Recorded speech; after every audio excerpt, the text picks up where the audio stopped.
Ganong di man ko nimo padulon, mo duol ko diha kay nakoy pangutanan nimo ba?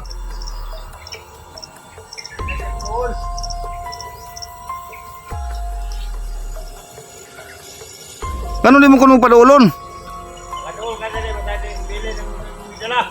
So yan mga kaidol, parang nalalaman niya yung dala nating tubig sa balon at saka yung asin.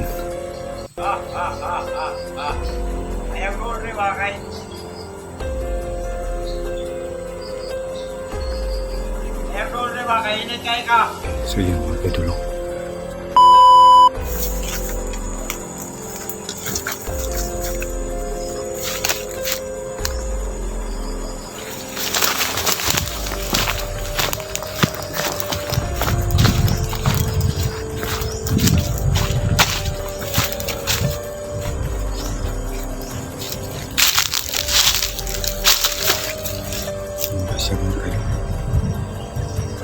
Biglang wala.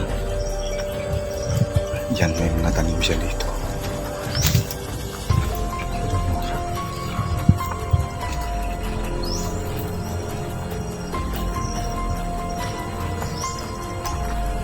Tanungin natin.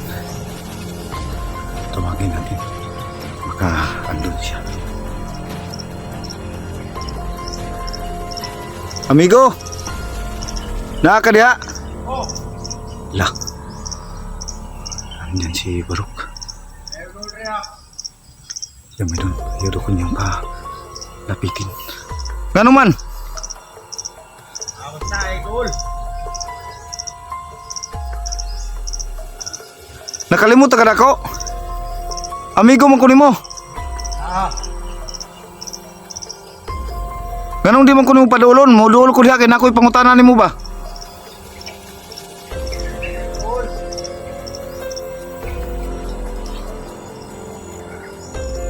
Ganon di mo ko nung padulon.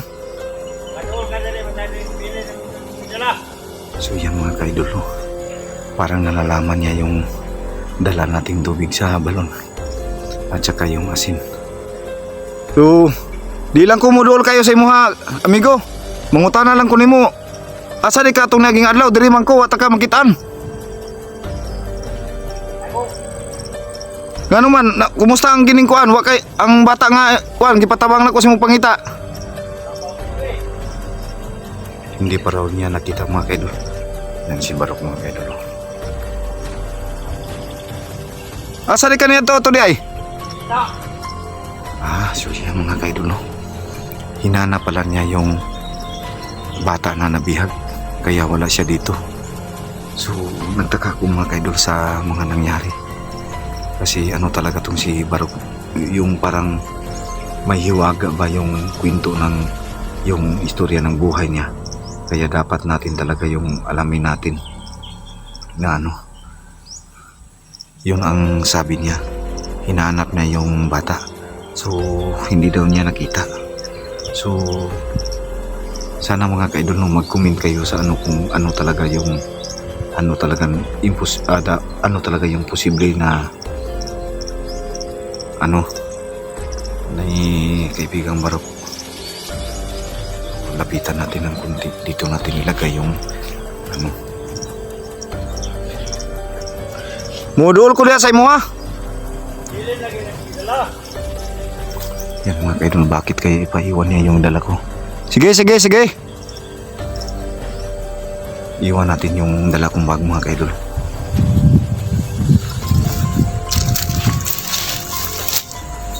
Sabi niya dito papayag siyang makalapit ako sa kanya pero iiwan tong yung sabi niya iiwan tong bago na dala.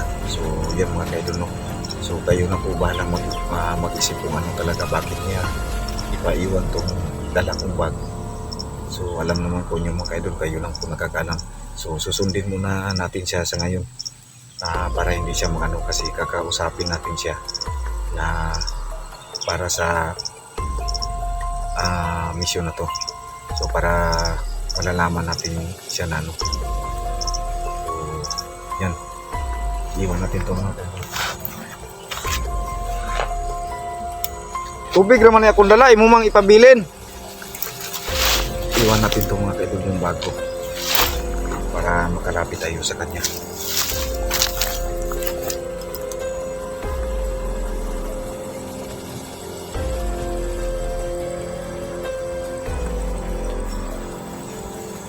Yun mga kaidol, nawala si Barok.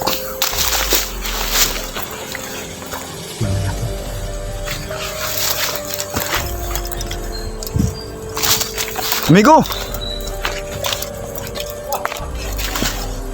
Lah!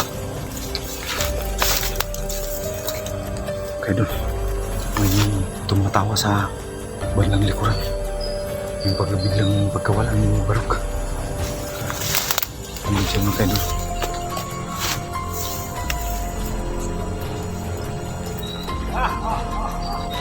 Yan, tumawa. Andun mga kaidol si Barok. Sundan natin. Amigo, ayaw palayo!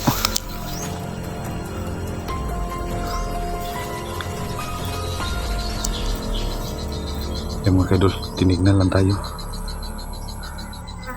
Tingnan nyo.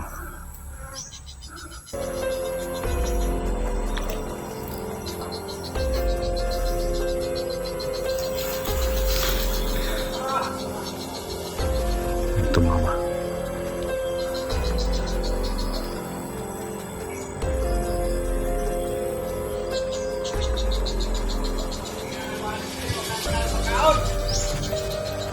Pasensya na kayo amigo. Sa basin sa sunod. Nguta na lang kunin mo ba kung nakuha naman yung bata, wala pa man di ay.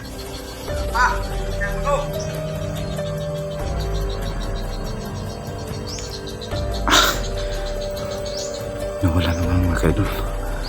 Bakit kaya?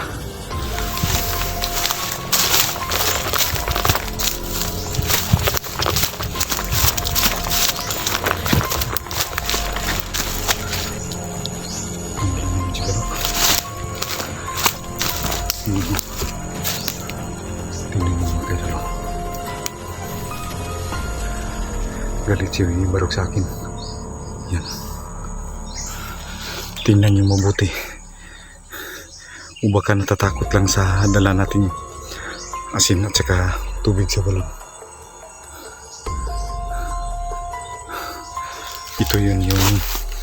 Ito na yung ano mga kaidol, pagkatotoo na ibang klase talaga si Barok dahil takot siya sa asin at saka tubig sa mahiwagang balon. Yun ang hinihintay ko na pagkakataon mga kaidol. So kailangan natin siya mahanapan ng paraan para maano natin siya.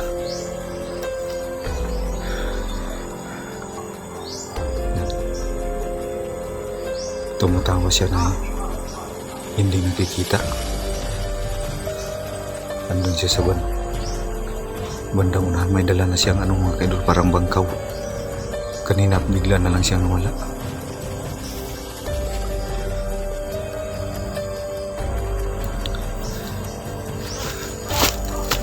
Yan, tumatawa pa rin siya pero nagpapalayo siya sa atin. So yan mga kaidol, sana tulungan nyo ako na kung ano talaga yung dapat kong gawin dito kay Barok para matulungan natin siya, o kung ano talaga yung klaseng tao siya, kasi takot siya sa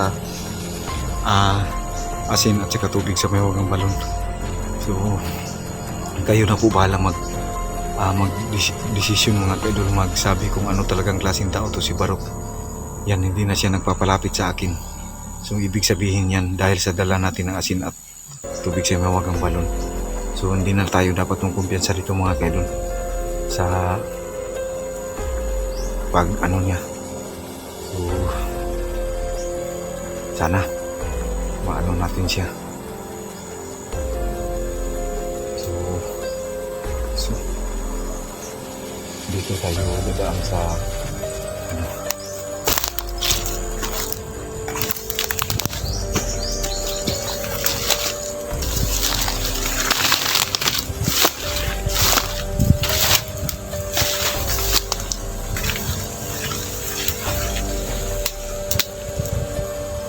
wala na talaga siya mga kaidol.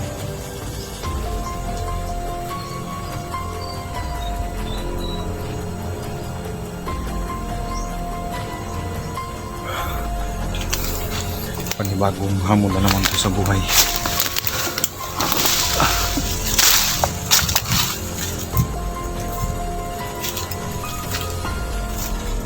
Andyan na siya.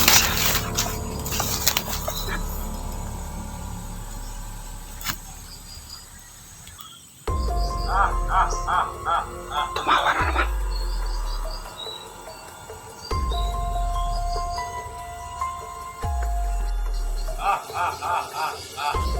Ayaw ko rin makay.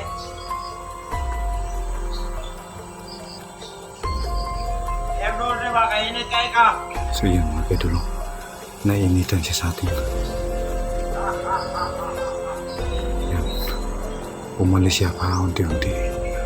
May dalang bangkaw. So yan.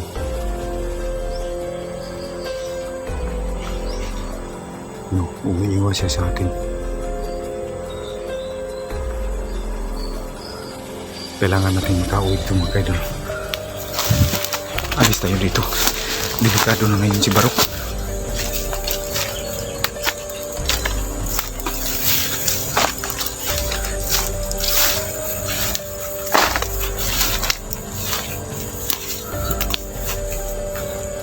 Iya mga kaidol. Napakaano talaga yung sitwasyon. Buti na lang nasubaybayan natin siya at nalalaman natin siya. Ang pinagtataka ko mga kaidol, nung isang araw na pinuntahan ko siya dito, ang sabi niya ay wala siya dito dahil hinanap niya yung bata. Pero bakit takot siya sa akin ngayon mga kaidol? Kasi ang sabi niya, mainit daw ako para sa kanya.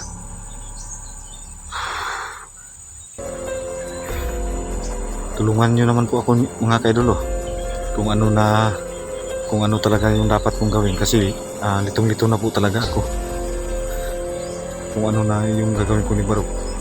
Saka di naman po ako basta-basta makalapit sa kanya kasi sobrang laki ng taong yun, baka masakal niya ako. Hindi ko naman po siya pwedeng barilin agad-agad.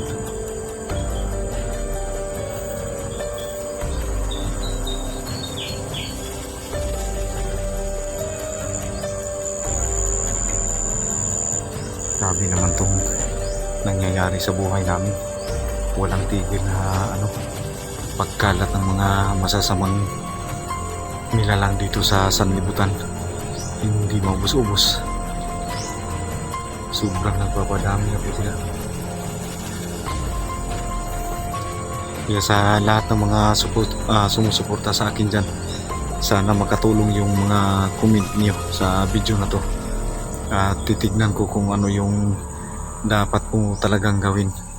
Doon ako kukuha ng guidance sa mga comment niyo po. Dahil sa ngayon hindi po ako makapag-isip ng matiwasay kung ano talaga yung gagawin ko para kay Barok. So kayo na po bahala magdesisyon kay Barok mga kaidol kung ano talaga yung dapat gawin natin sa kanya. Kasi nalalaman po natin yung totoo.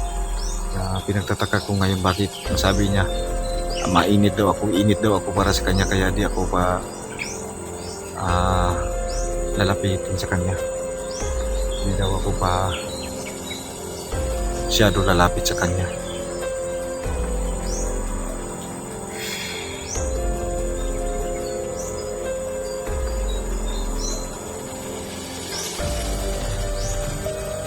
Kaya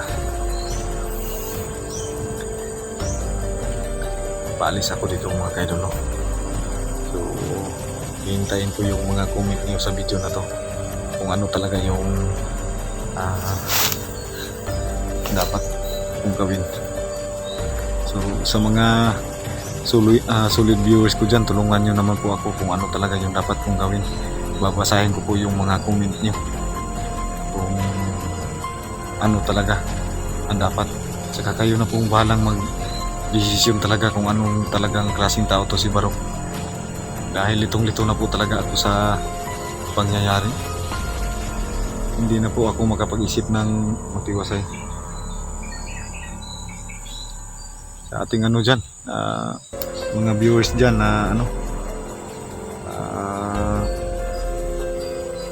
tulungan nyo naman po ako Sana mag-comment po kayo na makakatulong sa atin.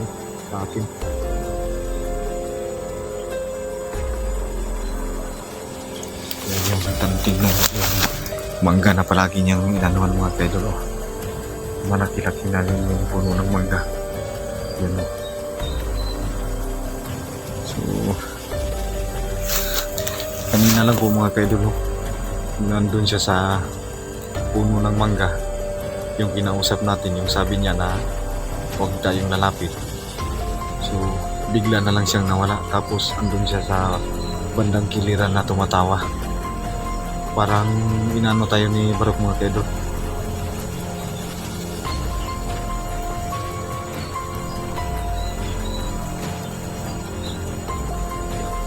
So, sana paano po tayo, no? Masulbad na po tayo na yung problema dito tungkol kay Barok. Sana mawala po ito.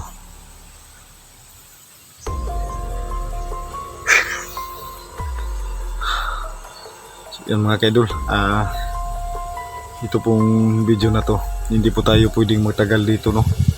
Kasi baka atakihin tayo ba ni Barok. So aalis tayo dito mga kaidol. Kailangan nating mag-isip. Kailangan ko po munang umuwi para makapag-isip kung ano talaga yung dapat gawin. At saka sa mga comment niyo po, titingin po ako sa mga comment niyo kung ano talaga ang ating dapat gawin tungkol kay Barok. Dito na talaga ako mga kaidol dito kay Barok. So yan, God bless po sa inyong lahat mga kaidol. Kailangan po tayong makaalis dito, baka bumalik si Barok dito.